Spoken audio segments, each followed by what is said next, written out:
You want to sell what? My father's coffee mug stopped midway to his lips, his expression a mixture of disbelief and concern. My mother, always the more diplomatic one, simply pressed her lips together and studied the business plan I'd spent weeks perfecting. The silence in our suburban kitchen that Sunday morning was deafening. I'd just told them I was quitting my prestigious consulting job to start a sustainable fashion rental subscription service for professional women.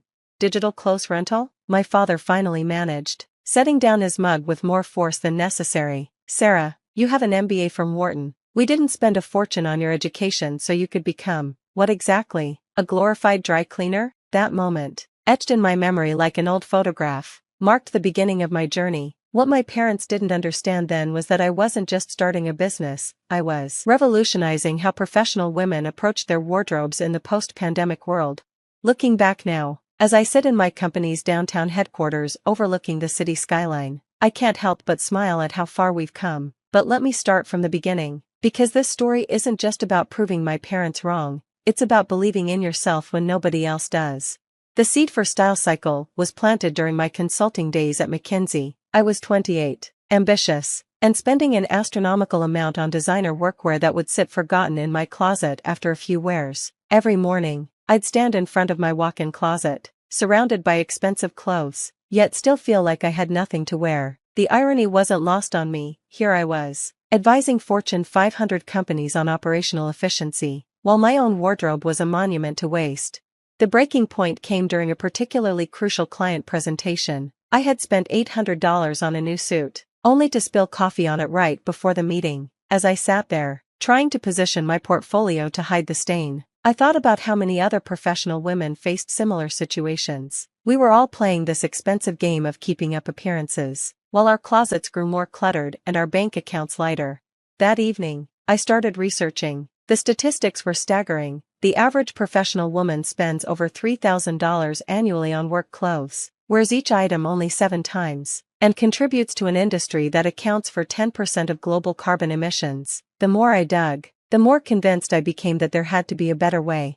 I spent the next 6 months developing my business plan. Every evening after work, every weekend, every spare moment was dedicated to market research, financial modeling, and technology platform development. I interviewed hundreds of professional women, studied successful subscription businesses, and analyzed the logistics of dry cleaning and clothing maintenance at scale.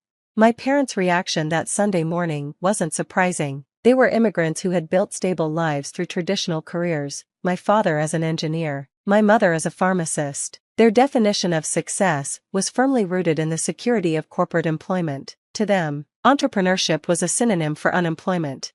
But what about your 401k? My mother had asked, genuine concern in her voice. Your health insurance? Your future? I had answers to all these questions in my meticulously prepared business plan, but they couldn't see past their fears. Every family dinner became an intervention of sorts. They'd send me job listings from their friends' companies, articles about failed startups, and statistics about small business bankruptcy rates. My father even created a PowerPoint presentation titled The Hidden Costs of Entrepreneurship, complete with graphs and pie charts showing all the ways I could fail. Sarah, he'd say, pulling up another slide, did you know that 90% of startups fail within the first year? And fashion startups? The numbers are even worse. But here's the thing about having immigrant parents who sacrificed everything for your education, they inadvertently teach you the very persistence you need to prove them wrong. Every no I heard from them only fueled my determination. Every skeptical look strengthened my resolve. I started small, running a pilot program with 30 professional women in my network. Each participant paid a monthly subscription fee for access to a rotating designer wardrobe. We handled the cleaning, maintenance, and logistics. The feedback was overwhelming. Women loved the convenience, the sustainability aspect, and the ability to experiment with different styles without commitment.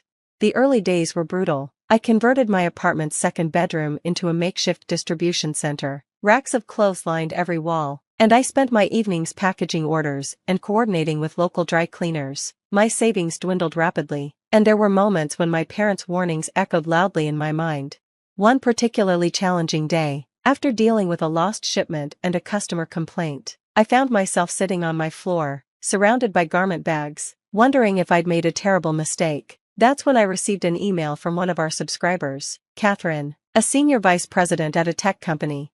Style Cycle has changed my life, she wrote. Last week, I nailed a board presentation wearing a dress I could never have afforded to buy. The confidence it gave me was priceless. You're not just renting clothes, you're giving women the ability to present their best selves without compromise. That email became my North Star. I printed it out and kept it on my desk, reading it whenever doubt crept in.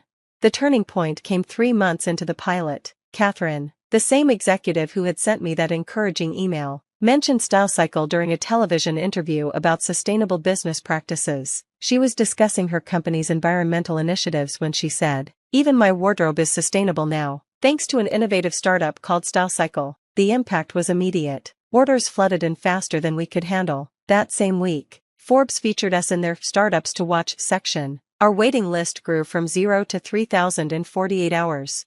I still remember my mother's voice when she called after seeing the article. "Sarah," she paused, and I could hear the shift in her tone. "The woman in my book club asked if her daughter could join your waiting list." It wasn't immediate acceptance, more like cautious optimism, but it was a start. My father started asking different questions, not "Why are you doing this?" but "How are you managing inventory? And have you considered expanding to other cities?"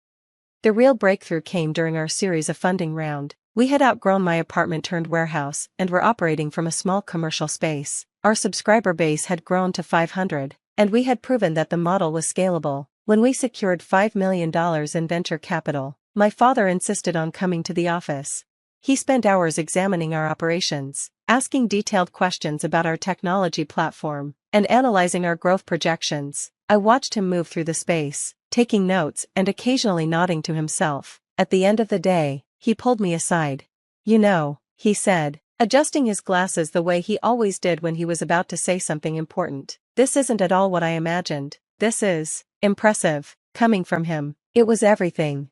The funding allowed us to scale rapidly. We developed a proprietary AI algorithm that could predict sizing and style preferences with remarkable accuracy. Our technology platform evolved to handle complex logistics, from tracking garment conditions to optimizing cleaning schedules. We partnered with high-end designers who saw the potential in reaching a new market through our platform.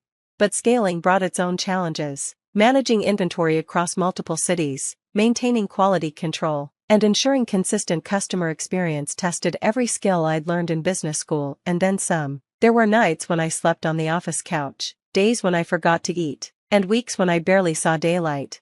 During one particularly challenging expansion phase, we faced a crisis. A shipment of designer pieces worth over $200,000 was damaged during transport. Our insurance didn't cover the full amount, and we were looking at a significant loss. I called my father in panic. Instead of saying, "I told you so," he spent 3 hours helping me analyze our options. He used his engineering background to suggest improvements to our packaging system and even connected me with a logistics expert from his professional network. That's when I realized that my parents' initial skepticism had transformed into something valuable. They had become my most trusted advisors.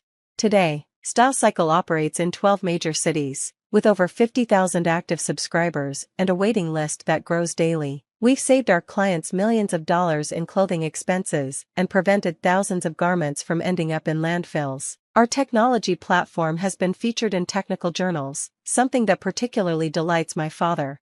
Our headquarters now occupies 3 floors of a downtown office building. The space is a far cry from my apartment's second bedroom. Floor-to-ceiling windows offer panoramic city views, and our state-of-the-art distribution center uses robotics to manage inventory. But my favorite spot is still my office, where that first encouraging email from Catherine hangs framed on the wall.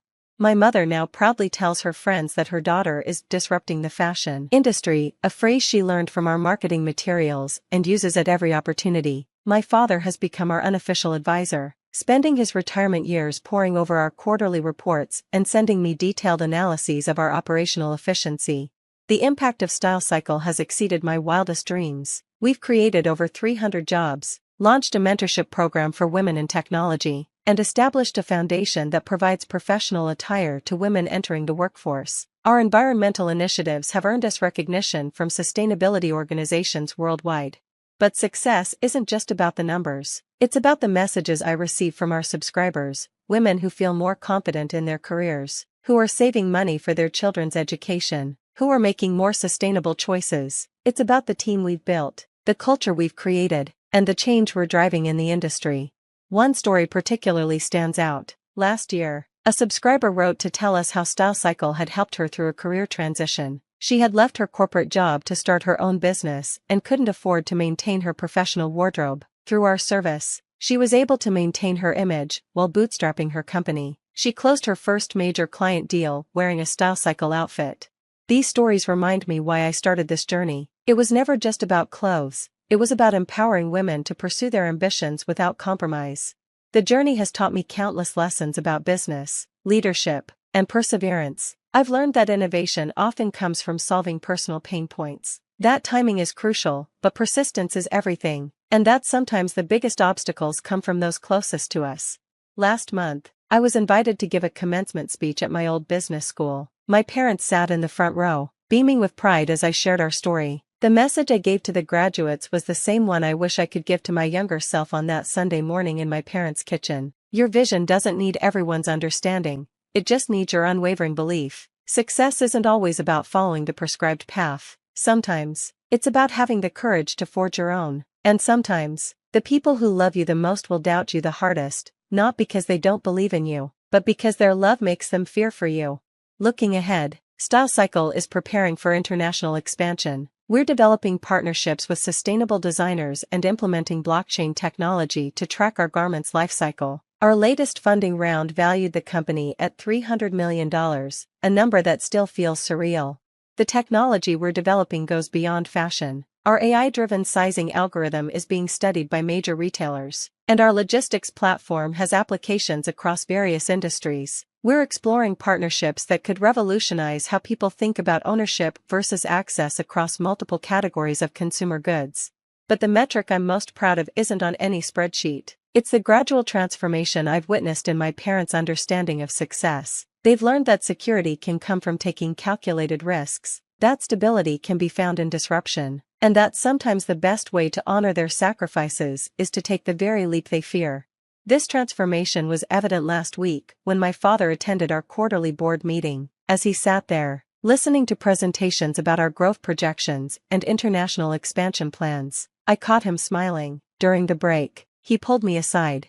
"You know," he said, "when you first told us about this idea, I thought you were throwing away everything we had worked for, but now I understand, you weren't rejecting our sacrifices, you were building upon them. You took the education we gave you and created something we could never have imagined." My mother, who now has a Style Cycle subscription of her own, has become one of our most valuable beta testers. She regularly sends detailed feedback about our service and has even started a small focus group with her friends to help us understand the needs of our older subscribers. The business continues to evolve. We're launching a sustainable fashion line, developing virtual fitting room technology, and exploring ways to make our service more accessible to women at different price points. Each new initiative brings its own challenges, but now I face them with the confidence of someone who has proven that unconventional ideas can work. My father still sends me articles, but now they're about successful female founders and sustainable fashion innovations. My mother still worries, but now it's about whether I'm taking enough time off to rest. And me? I'm still that same girl with a dream, just with a bit more experience and a lot more determination. For anyone out there facing skepticism from loved ones about their entrepreneurial dreams, remember this: sometimes the greatest businesses are born from ideas that make others laugh. Your parents' doubt doesn't define your potential, and sometimes, the sweetest success is the kind that transforms skeptics into believers. The journey from that Sunday morning in my parents' kitchen to where we are now hasn't been easy. There have been countless challenges, sleepless nights, and moments of doubt, but each obstacle has made us stronger. Each setback has taught us valuable lessons, and each success has validated our vision. Style Cycle is more than just a business, it's a testament to the power of believing in yourself when others don't. It's proof that with enough determination, innovation, and hard work, you can turn skepticism into support and dreams into reality. As I write this from my office, watching the city lights twinkle in the evening sky, I can't help but feel grateful for every step of this journey, even the difficult ones, the doubts, the fears, and yes, even my parents' initial skepticism all played a role in shaping who I am and what Style Cycle has become.